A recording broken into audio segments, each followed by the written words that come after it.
The 1851 World's Fair was primarily intended to be a venue to showcase Great Britain's lead over Europe in the Industrial Revolution. The results of this new way of manufacturing are now just becoming apparent to people, and that's what this lecture discusses: the period's response to the ugliness that was a result of the early Industrial Revolution.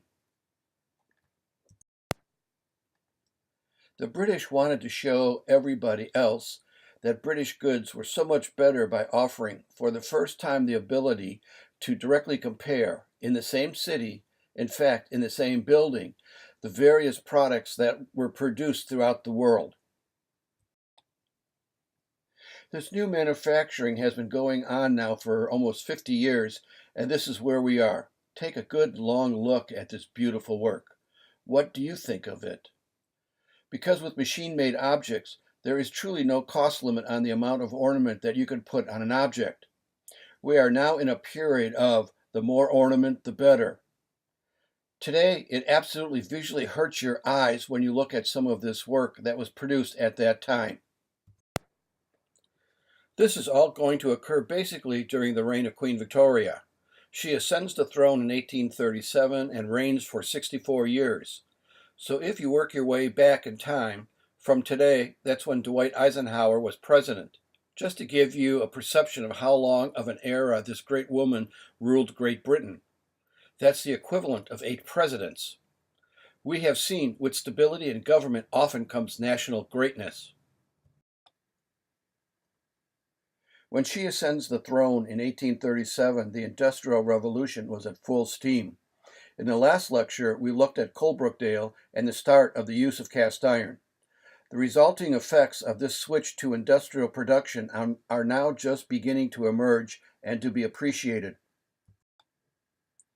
One negative impact of the Industrial Revolution that we are interested in is the cheap replication of hand-carved ornament that we saw was available as early as Rickman's prefabricated cast iron churches following the end of the Napoleonic Wars. Rickman could now give you an inexpensive church that had just as much ornament as the most expensive church only 20 years earlier, right? Because no longer did you have to pay a mason to carve that ornament by hand. You just crank out as much as you wanted. So what used to be expensive and symbolic of wealth and power was losing meaning, because anybody with some money could now have what only Louis XIV could afford only 100 years earlier. In other words, ornament was quickly no longer being equated with wealth and power. Again, look at the more is better aesthetic in these hideous layers of decorations in these Victorian interiors. Then again, if you can afford these, you are also lucky, because these people can also afford to have servants who can dust and clean them. Imagine if you had to dust and clean this room that has 3 different layers of curtains, and you are using coal to heat the room and coal gas to light it.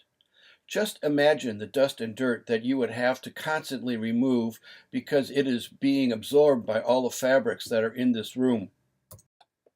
This period is best represented by the Homermobile, because that is exactly Homer Simpson's attitude, that more ornament is better, right? So Homer found out in 1991 that he had a brother, and his brother had a car company.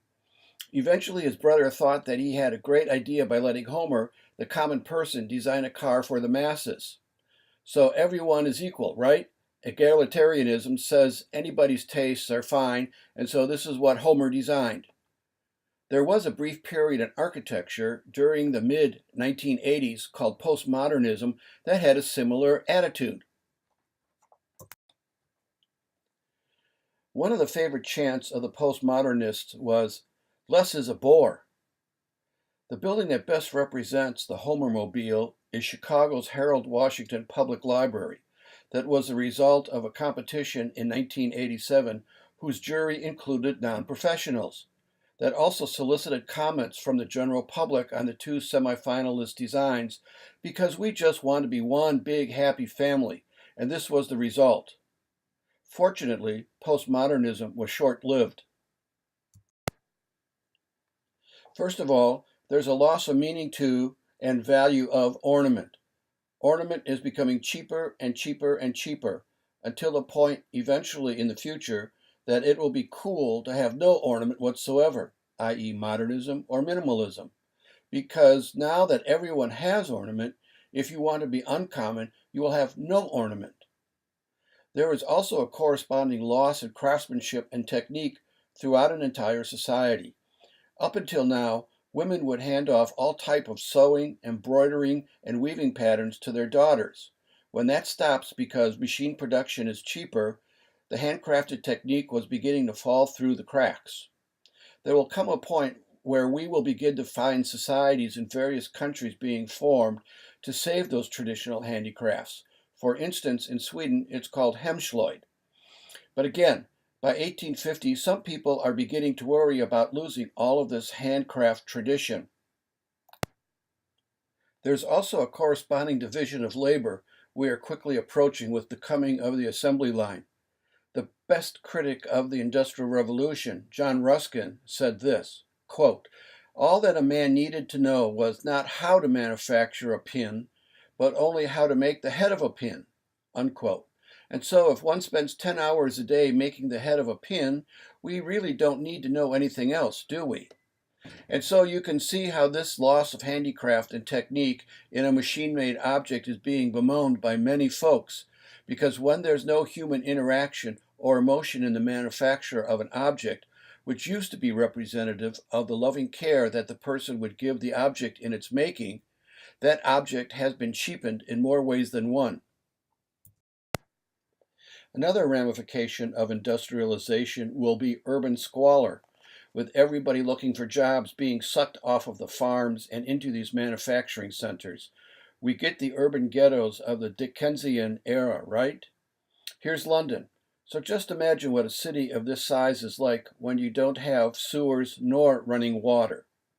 In 1858, the Thames was so polluted that summer that they called the summer the Great Stink. That really says something, doesn't it? The Great Stink. So what architectural style is in fashion during the first 40 years of the early Industrial Revolution at the start of the 19th century? Well, as you can see in the upper right, it's the neoclassical architecture of St. Paul's.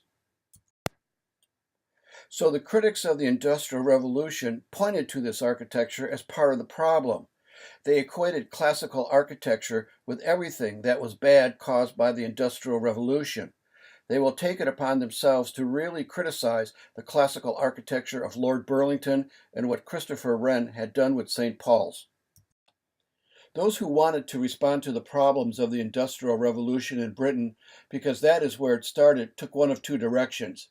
Either one would say the machine is bad and rejected industrialization and tried to go back to the simpler good old days, or there will be others, reformers, who are going to accept the fact that we can't go back to the good old days, and so we must embrace the new technology.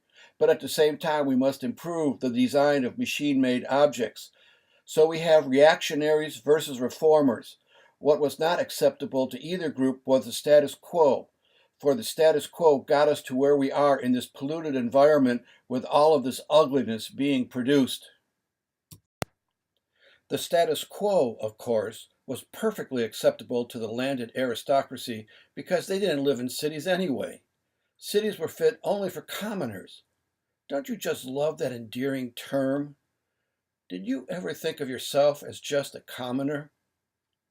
I'm a big BBC fan, Downton Abbey and Sherlock, but it actually makes my skin crawl whenever I hear commoner, until I remember that the aristocracy is nothing more than breeding stock, and I think of the Chicago stockyards, and then I call it even. The aristocracy simply enjoyed living life as it was. And so we are now starting to get into the social conflict that's going to give us a different type of architecture than the classical revival that Lord Burlington had set into motion 100 years earlier. I want to start this lecture with English society in 1834, because in that year Westminster Palace, the home of Parliament for over 500 years, caught fire and burned to the ground. I said English society on purpose. I assume everyone understands the difference between England and Great Britain. Britain refers to the union of all the nationalities, the Scots, the Welsh, the Irish, that lived on the island that were eventually subdued by the English and united into a kingdom. So first, there is a natural air of superiority among some English over the other British folk. Parliament has one or two houses. Two, the Lords and the Commoners. England was still evolving out of a feudal society of landowners and serfs, i.e. commoners, that had started in 1215 with the Magna Carta.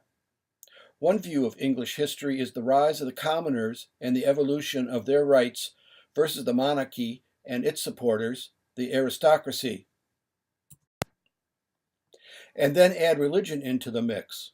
With the start of the Protestant Reformation, we saw Henry VIII split off from the Catholic Church, but not all England followed him, meaning that there have been practicing Catholics amongst the British Protestants for the past 300 years, sometimes being allowed to practice their religion and other times being persecuted for it.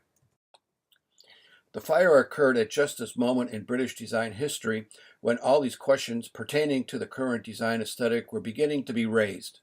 Of course, this resulted in the debate over what style should Parliament's replacement be designed in. One side argued that, of course, it should be classical revival because that had been the fashionable style among the country's aristocracy for the past 200 years. The other side, the people who are the emerging reformers, who are also commoners, will argue against a classical replacement for the same reasons that sparked the initial Gothic Revival. Eventually, they will win the debate, with the parliamentary committee requiring a competition that was limited to either an Elizabethan or a Gothic design. I've set you up for the Gothic Revival in earlier lectures, so that's where we are going now, to understand how and why Gothic architecture made its way back into British society. At the time of the fire, the four leading figures of the British design reform movement were beginning to emerge with clear voices about which path Britain should take in response to the problems of the Industrial Revolution. On the left, Owen Jones and Henry Cole will find their answer in the present, while on the right, Augustus Pugin and John Ruskin will find their answer in the past. First of these is Owen Jones. He was an architect who had a gift for drawing buildings on site. He enters our picture on December 1st, 1835, a year after the fire, by giving a paper at the Architectural Association, the AA, in London, which is the center of architecture in the world at that point in time. It was titled, quote, "On the Influence of Religion upon Art," unquote. In summary, Jones's paper was taking the British architectural profession to task for not keeping up with the country's engineers. He attacked contemporary neoclassical architecture as expressionless and inappropriate for 1835, using a series of comparative images like the two you see here. In other words, Jones argued that neoclassical architecture was a dialectic opposite to contemporary engineering. While engineering was talking about where the British were at that point in time, the classical architecture of the past had no meaning to contemporary society today. While engineering was developing new forms with new materials, i.e., particularly iron, architects needed to better understand the new materials that the industrial and scientific revolution was bringing out so that they could evolve a new style based upon the inherent qualities and details of the new materials. Here's what he says, quote, "Architecture is the material expression of the wants, the faculties, and the sentiments of the age in which it is created. This is going to be one of the major driving ideas of the 19th century. The German word for this is Zeitgeist, the spirit of the times." In other words, in the past 4 lectures, I was trying to introduce you to the idea of progress and how its theory entered the European mind, especially after Darwin published his theory of evolution. Eventually, people who are dealing with the design of buildings and other objects can apply this idea of evolution to their history that they've just started to put together. And so they began asking, why can't we design something for our society with our technology, just like the Greeks and the Romans had done with their technology? as well as other cultures that the British had come into contact with, such as the Chinese and the Muslim world. Why do we have to copy the past rather than design for the present? So his paper in 1835 tried to draw a connection between the society in which one lived and the buildings or architecture that it produced. That was his first point. His second theme was truth in materials, construction, and climate, arguing against what we would call a universal or international style of architecture like the Romans had built. They erected the same building everywhere. It didn't matter if you were in London or in Africa, the same, i.e., a universal architecture versus a regional architecture, which is what these modernists were searching for in the second half of the 19th century. Owens is saying that there should be a new style of architecture developed for the 19th century. This is not the first time that we've heard that, correct? I just want to remind you, in the last lecture, we saw that Humphrey Repton in 1816 was talking about the impact that the greenhouse would have on the interiors of a building. And then the next year we saw J.C. Loudon in 1817 predict a style of architecture that had nothing to do with Roman or Gothic architecture. So in other words, you can slowly feel the momentum building in these theories for evolving a new architecture. So when Jones gave this paper in front of many of the leading architects in England in 1835, he was only 25 years old. What had given him such authority to condemn his entire profession? He had just returned from spending 6 months studying the Alhambra Palace in Granada, Spain. Prior to Jones's study, no proper Englishman would have ever considered any Islamic architecture worthy of study, if for no other reason than because of their racial superiority. So Jones was the first to study Islamic buildings. Why was he so intrigued, particularly with the Alhambra? Because Moorish architecture was known, even in England at this time, for its polychromy, its use of multiple colors. The use of color on the exterior of buildings was the hot-button issue of the day because finally the publications of the findings from the excavations of Herculaneum and Pompeii are beginning to basically shake the foundations of classical architecture, because none of the buildings in either of these cities when they were discovered were chased white. They were all covered in their colorful makeup. This issue is reinforced by a major publication by a French architect, Jacques Hittorf, in 1830, in which he actually produced what he considered to be the authentic replication of what Greek architecture looked like after it had been originally painted, as opposed to the contemporary neoclassical belief that the ancient buildings were white.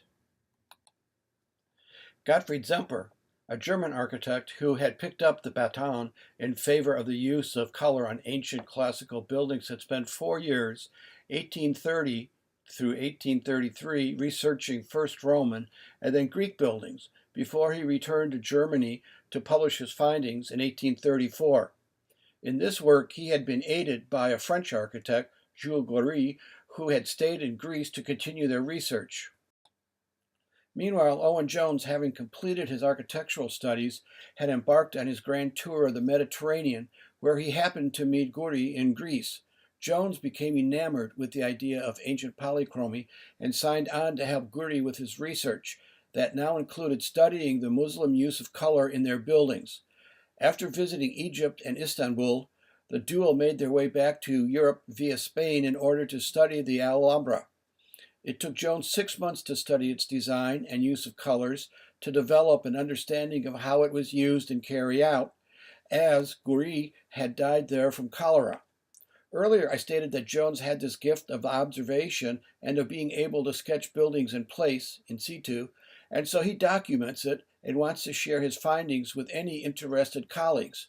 What isn't clear is whether the work was done with Goury was actually done under Zemper's patronage, and Jones should have presented the work to Zemper first or not. Nevertheless, Jones goes to Britain and finds that no printer at this point in time can produce the colors the way that he wants to. In other words, the way that you got a color publication at this time was basically after printing the page, somebody went back and hand tinted it with watercolor. Jones wants to replicate the colors as best as possible, and so is driven so much by this idea that he has to develop his own color printing process, believe it or not. And so he does. He invents what will be called color lithography. He will take the printing industry up to its next level by coming up with a process where he has 7 stones, one for each color. These are smooth, and he acid etches the image on the surface for each of the color, rolls the color ink on it, and then places the paper on it. So each piece of paper goes on 7 different rocks in order to get these colors. This is the result that you get. Of course, it is an absolute revelation to get a book with this type of color in the 1830s, right? So he's already got people's attention just with this new process that he has developed. Here you can see the impact that Jones's new process is going to have on publishing. I want to show you some of the images from his Alhambra book. It is such an expensive and slow process, however, that he's going to publish it in installments or segments. That is, people will pay for a subscription, and typically once a month they get a couple of pages. In both of these images, you can see the ubiquitous Muslim detail of the squinch that we studied in the Islamic lecture, the fish scale-like arches that Islamic builders used instead of the Byzantine pendentive to construct the transition from a circular dome to a square structural bay. However, in the text he continued his theme from his 1835 lecture that architecture is a reflection of its society. He has this equation, if you will, that a given society with its values, its culture, and its religion will produce a certain type of architecture. Therefore, a different set of variables should result in a different type of architecture. Besides gaining an insight into the use of Moorish polychromy, by studying the ornament in the Alhambra, the other thing that Owen Jones becomes the Western expert on is the conceptual development of ornament. He distills it down into 3 rules for developing an order for ornament that is shown in the upper right image. Ornament should conform or respond to 3 different types of order: to rectilinear order, to diagonal order, and to curvilinear order. Eventually, he's going to show you how to develop a new style of ornament for the present, whose starting point will be these 3 geometries. So he has discovered the order in Islamic ornament, and he understands that it's abstraction, right?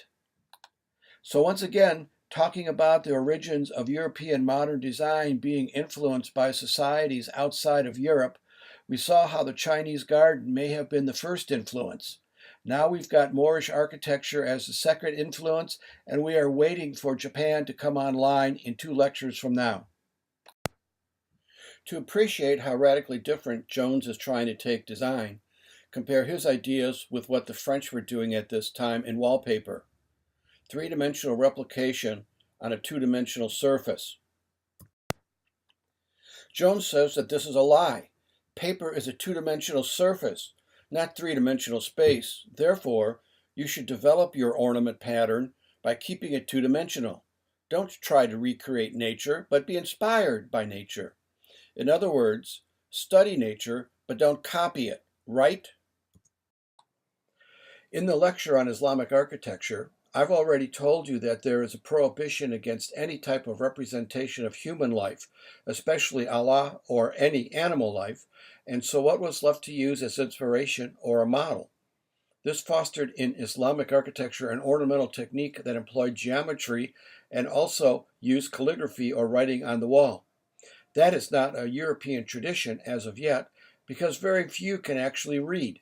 We are just starting now to get a literate society, and it will be the next person of this group of 4, Pugin, who will be the first person to actually put English sayings on his interiors, being inspired by what Jones found on these Islamic buildings.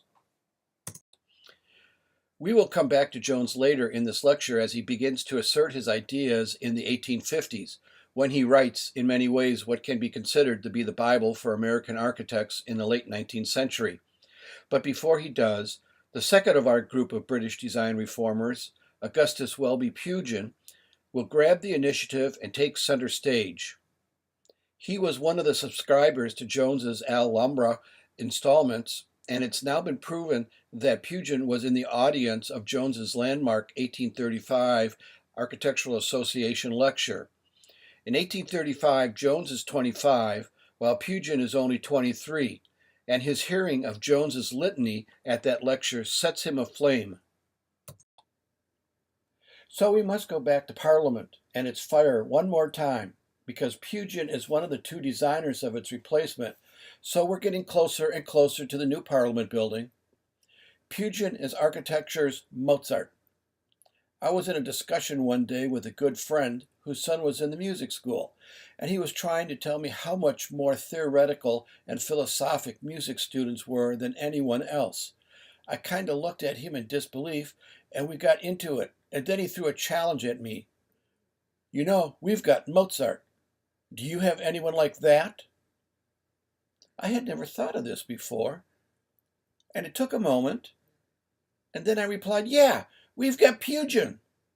So let's see if you can understand why I call Pugin our Mozart. The Palace of Westminster was built in 1097 by the Normans. Let's appreciate that.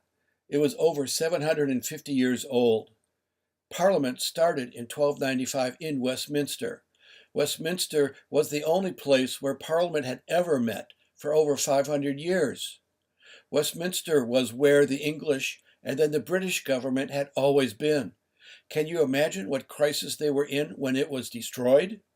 The only buildings that weren't destroyed by the fire were Westminster Abbey, started in 1245 in the lower right, which was across the street from Parliament, and Westminster Hall, with its hammer-beam timber roof that had been added in 1390. I've marked its overall location in the upper left. So we have to rebuild Parliament. But there will be a debate that took over a year to decide what style should it be. We must have a competition. Whenever there's a competition, you get the best ideas, right? Gothic is eventually chosen, and you've got to say, whoa! This is the superpower of the world right now. They rule everything at this point, right? Britannia rules the waves. The sun never sets on the British Empire. The British are building neoclassical architectural buildings all over the world. And then all of a sudden, for the building that is the center for this superpower, they're going to shift gears 180 degrees to Gothic? Something's changed, right? This is a major, major shift.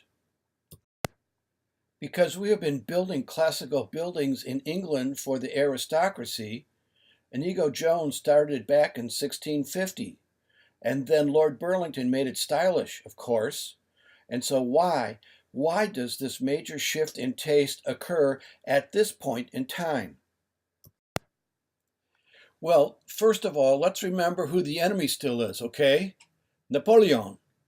And definitely everything that he built was classical. So by the end of the Napoleonic Wars, the British that defeated him saw only one thing when they saw a classical building. They saw the enemy. But also we have now seen that the crack in the door that will let Gothic come through were first the Garden Follies, and then the manor houses, right? And then Rickman's study of the English churches.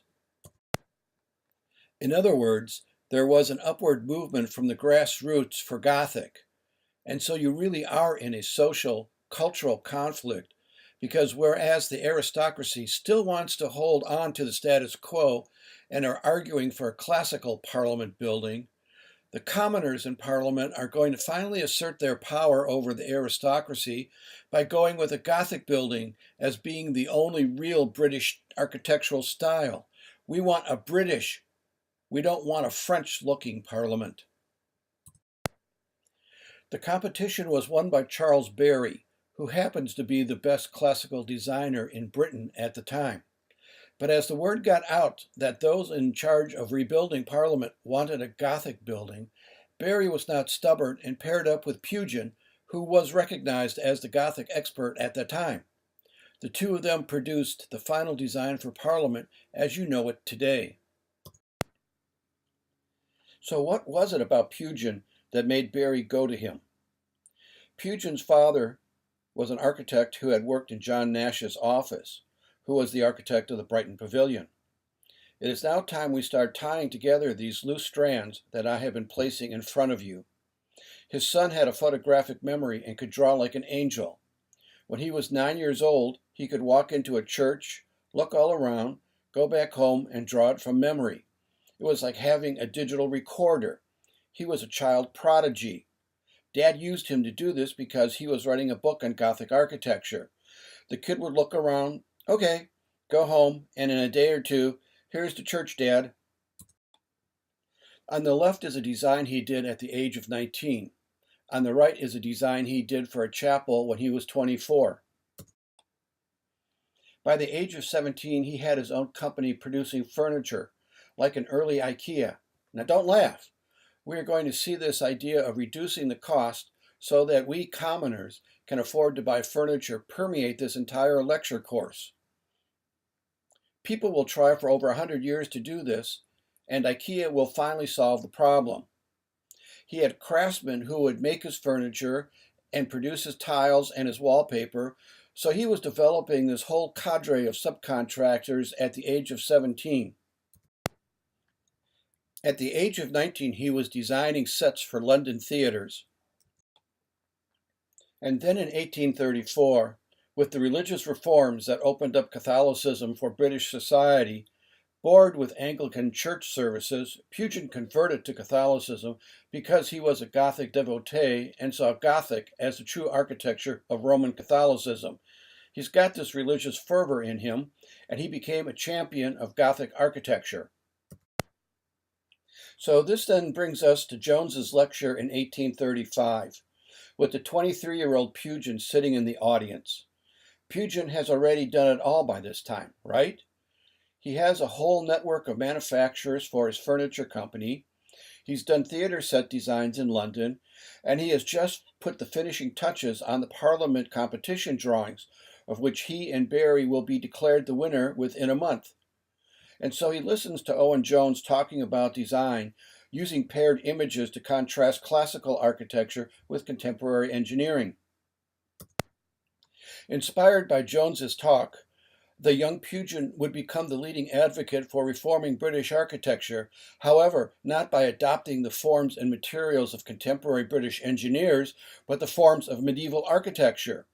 Pugin had taken Jones's admonishment of the British profession to heart in developing his own theory of architecture, but instead of echoing Jones's call for a progressive or new style of architecture, following his own passion for the medieval, he issued a call for Great Britain to abandon classical architecture in favor of the English Gothic of the 1200s.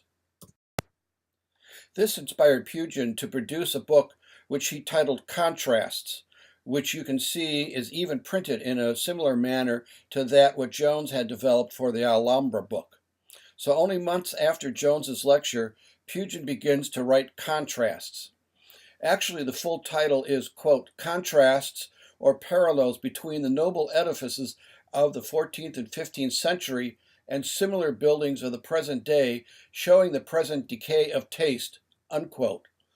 Pugin employed the same technique that Jones had used in his lecture, juxtapositioning parallel images with which he compares the contemporary situation versus what would have been the case back in the medieval period, and, of course, the spin he is putting on these is that life was much better in the medieval period than it is today. For instance, on the upper right is a poor, homeless person's village, probably with a Gothic church, and you would eventually be buried with services in the church's graveyard. However, in the lower right, in the present, one would live in a sterile, working poorhouse, and once you died, your body was given to the doctors to be dissected and studied.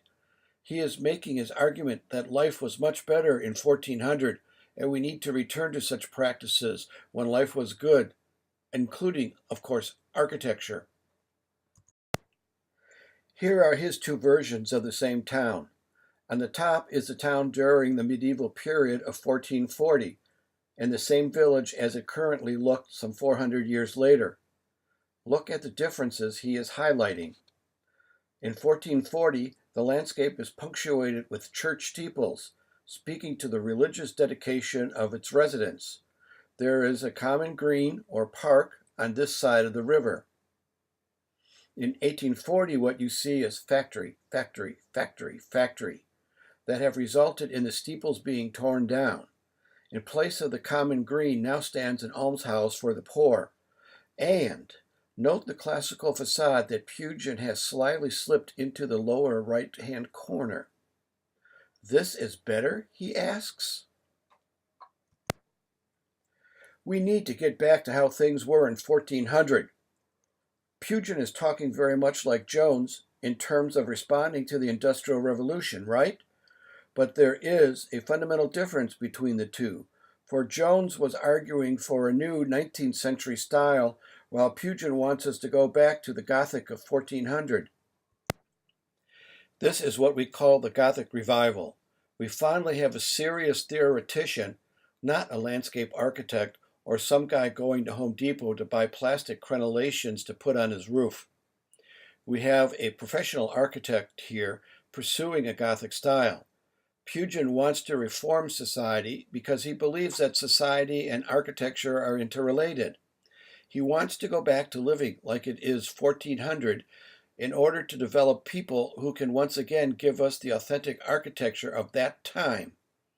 If we change society, a good architecture could once again be produced, so he's calling for a religious and a national Gothic revival. In 1841, Pugin writes his second book, quote, On the True Principles of Pointed or Christian Architecture, unquote, in which he lays out a theory of structural rationalism that parallels Lauget's ideas. The most important of these is that design should be honest to the structure. Next, functional expression, he states, is also important, and we'll see the impact of this in a second. Quote, the two great rules for design are these. First, that there should be no features about a building which are not necessary for convenience, construction, or propriety. And second, that all ornament should consist of the enrichment of the essential construction of the building, unquote. In other words, from another writer, construction should be ornamented, but ornament should never be constructed. We call this structural honesty. The second point Pugin makes in The True Principles is rather than using the ideal or classical proportions of geometry or the human body, Pugin stresses, in the upper right for instance, that form was dependent upon the physical properties of the materials being used honestly. Structural honesty, then material honesty. And the third of Pugin's three design principles is functional honesty or functional expressionism. That is, a building should articulate on its exterior its interior arrangements. Contrast this with a Palladio design or a classical building. That is, take a simple box and then force all the functions into it. Pugin would say it was more natural to lay out what you need for each room and then wrap the volumes with an exterior skin. What he's calling for is to turn the simple Renaissance box form into a highly articulated architectonic sculpture. In other words, every room should be visible on the exterior, picturesque versus classical, purposeful asymmetry versus symmetry. We haven't talked about this issue for over 300 years, since the start of the Renaissance. The exterior should express what is happening on the inside, not hide it. I'm not taking issues or telling you that one is good and the other bad. I'm just introducing you to the issue. Then look at his plan. He is going to give us the L plan because he wants to destroy the sense of classical axiality of the Renaissance. When you use an L plan, there is no one frontal viewpoint. All views have merit. It's picturesque. It forces you to move around. It is no longer static. Almost every modern house we look at for the next 75 years will have an L plan because of Pugin. Now let's finally look at the new Parliament building that resulted from the competition won by Charles Barry and Pugin. First thing, look at the floor plan. See all those courtyards? So until somebody points this out to you, 21st century people, you assume that this building is one solid block because you have grown up with fluorescent lights and air conditioning. You can't build a block like that until you have air conditioning, so it won't be until 1940 or so when you can build such deep spaces. Until then, every building constructed, except gathering spaces, will be hollow. You can't get more than 25 feet away from a window for daylight and fresh air, because if you make a space deeper than 25 feet, it will be too dark to use. So when you get a big footprint like this, you first have to line the perimeter with 50-foot wide double-loaded corridors, leaving the unused space in the middle open as a light courtyard. Every building, at least up to 1940, will be a donut. They are hollow, no matter solid or blocky it may look. Barry was responsible for the planning of the building, while Pugin did all the details, including the drawings himself, not just for the outside, which, by the way, was cleaned and regilded for the 2012 Olympics. Isn't it just gorgeous? But Pugin also designed all of the interior details down to the inkwells.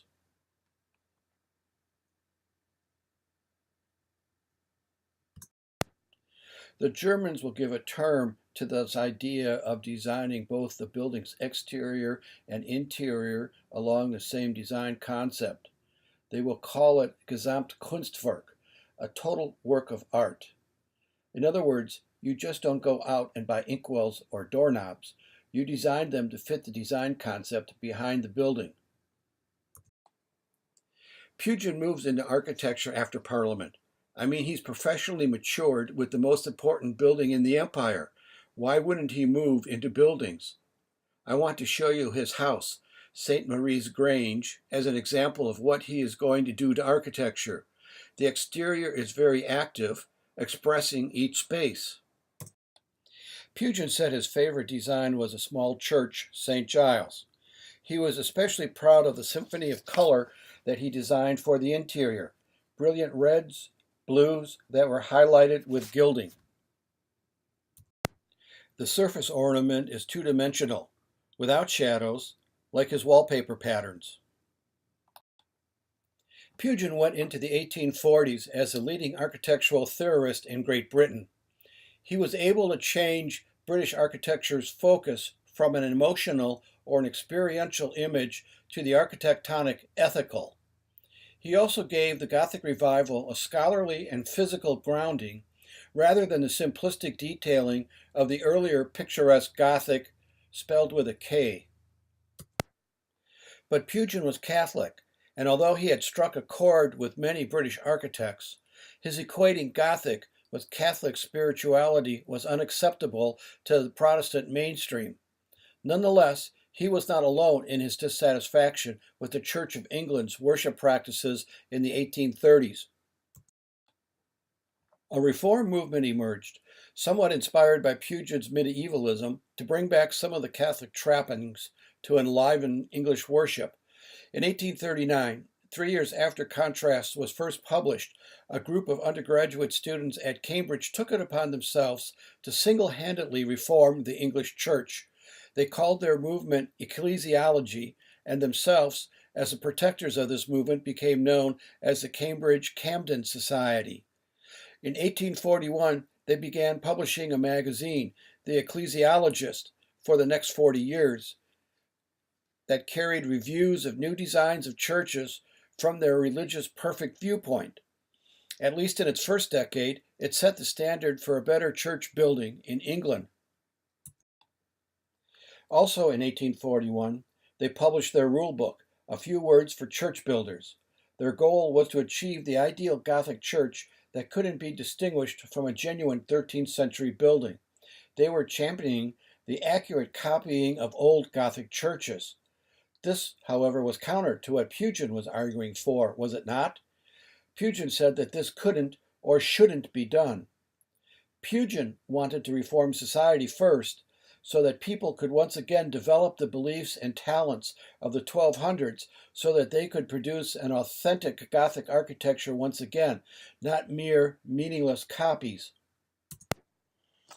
In 1842, they came out in favor of exact imitation. Quote, "We would suggest that instead of new designs or original conceptions, real ancient designs of acknowledged beauty of detail should be selected for exact imitation." Unquote. Ecclesiology quickly ran into problems, however. First, modern buildings and worship had different needs than the 13th century: mechanical systems, fireproofing, and galleries, to name only three. Second, what about 13th century materials that were no longer available? Was it right to copy the forms in new materials? Pugin would say no. 3. Once the perfect model had been achieved, what next? Do all buildings remain in the golden era of 1300 forever? Would not literalism lead to stagnation? This was probably best summarized by the great Gothic Revival architect Gilbert Scott, who said, quote, "Oops, I used a molding that was designed 30 minutes after the clock struck 1300, the prime moment, which meant I had used a molding from a period of decline." Unquote. George Gilbert Scott was a prolific British architect who had best taken Pugin's theory to heart and designed accordingly. His first neo-Gothic design was for a memorial in Oxford, where three prominent English Protestants had been burned at the stake by a Catholic king or queen during the times when the country had swung back and forth between Henry VIII's first breakaway and the Stuarts' returns to Catholicism. The memorial had been commissioned by a group known as the Oxford Movement as a protest against the Camden Society's attempt to realign Anglican worship with Catholic trappings. Scott's first church to reflect Pugin's ideas was St. Giles, in the London suburb of Camberwell. The church had been destroyed by fire in 1841, and Scott won the competition for its replacement with his first Gothic Revival church. While he incorporated a long nave, one of the basic requirements of the Camden Society, as well as a 210-foot tall spire, he showed his independence from the Society's rigid requirements by incorporating a wooden gallery to increase its seating capacity, a detail frowned upon by the Society. The following year, Scott entered the competition to design a new cathedral for Hamburg, Germany. Although Gottfried Zemper's Romanesque entry had been originally chosen as the winner, the congregation's committee eventually changed its mind as Hamburg's competitor, Cologne, was restarting construction of its unfinished Gothic cathedral, and the committee now wanted a Gothic design and eventually awarded the project to Scott. They also wanted a tower with a height to surpass that of Strasbourg's cathedral, which had been the tallest structure in the world for the past 200 years. Although Strasbourg's cathedral had been initially erected by Germans, Louis XIV had conquered the city in 1681, allowing the French to claim having the world's tallest building. Scott's spire achieved its objective by topping off at 483 feet in 1874. The French would reclaim the title 2 years later by adding a finial to Rouen cathedral spire. With the St. Nicholas's Commission, Scott had climbed to the top echelon of British architects during the 1850s. In 1847, Scott was commissioned to restore Ely Cathedral. By restore, I do not mean what we mean today, for he made it look like what he thought it should have looked like if it had been originally built to completion. This project gave him the opportunity to go to France to study Gothic. While Scott had taken Pugin's plea for an authentic revival of Gothic forms, what was really needed to allow the Gothic style to adopt to contemporary life in the mid-19th century was a more dynamic and comprehensive understanding of Gothic than the corset with which the Camden Society had tried to force it into. The Gothic revival needed to evolve into a freer style in order to account for 19th century uses and materials, something that was indeed inherent in Gothic since its inception, that is, its easy acceptance of changes. This change began in 1849, 2 years before the Crystal Palace. A parallel phenomenon to the Church Act of 1818 that had produced these new churches was the need for a house for the local vicar, the parsonage. However, contrary to the government's money used to build the churches, there were no funds given to build a parsonage, so what evolved was an inexpensive, unornamented style for these houses because nothing else could be afforded. Their character derived from the local materials, typically rubble walls with cut stone edges, with gables that extended vertically to interrupt the roof. The best architect of the genre was William Butterfield. In 1849, the ecclesiologists were at their high point of influence and decided to build a church to exemplify their principles and commissioned Butterfield to design it, but they didn't quite get what they had initially bargained for. The site they gave him to work with was not a corner, so he could not design a freestanding object, but he came up with a very inventive plan based on a central entry court. He rotated the sanctuary 90 degrees to fit the site and placed it at its back. One entered the sanctuary from its side off of the central entry court. Like Pugin's St. Giles, Butterfield had designed a polychromed interior, but where Pugin had used paint, Butterfield had used only natural materials to create this stunning explosion of color. But it was his exterior that got architects' attention. The tax on brick had just been lifted, and so instead of traditional stone, he employed brick. Primarily because the air pollution of the time simply covered over all carving on the stone as it darkened over time, and he thought that glazed brick would stand up better to the dirt of the pollution. So he employed structural polychromy, that is, patterns of glazed brick, stripes, zigzags, and diapers. Horizontal layers also evoked the new science of geology that had taken grip on the country's imagination with the excavations needed for train tunnels. His massing with the machine-made brick was crisp and hard-edged, not the slightly rounded massing of stone. He had achieved a newness that shocked his contemporaries, especially the ecclesiologists who had commissioned him in the first place. This new building and Gothic garb could not be mistaken for a 13th century church. This was a modern Gothic building, along the theoretical lines first laid down by Pugin. Unfortunately, Pugin, as had Mozart before him, died prematurely in 1852. His ceaseless work on the Parliament building had taken its toll. The London Times may have expressed Pugin's legacy best in their obituary, quote, "Of all the arts which combine the useful with the beautiful, there is not one that has descended in this country to such degradation as architecture, and there is not one which now gives the greater hope for the future. That very little of the architecture of the last century and the present is beautiful is not the heaviest charge that we bring against it. The heaviest charge is that it is utterly false, utterly inappropriate, and not durable. Pugin is dead.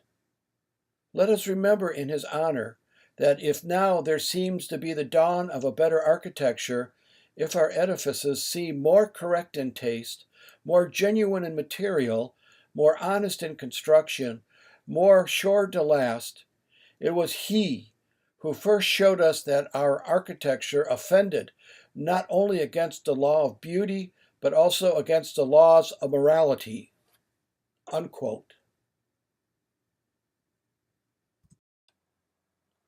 The same year that Pugin died, 1852, the House of Commons was completed, and Prince Albert, not Queen Victoria, bought the Balmoral estate in Scotland to be his family's summer home.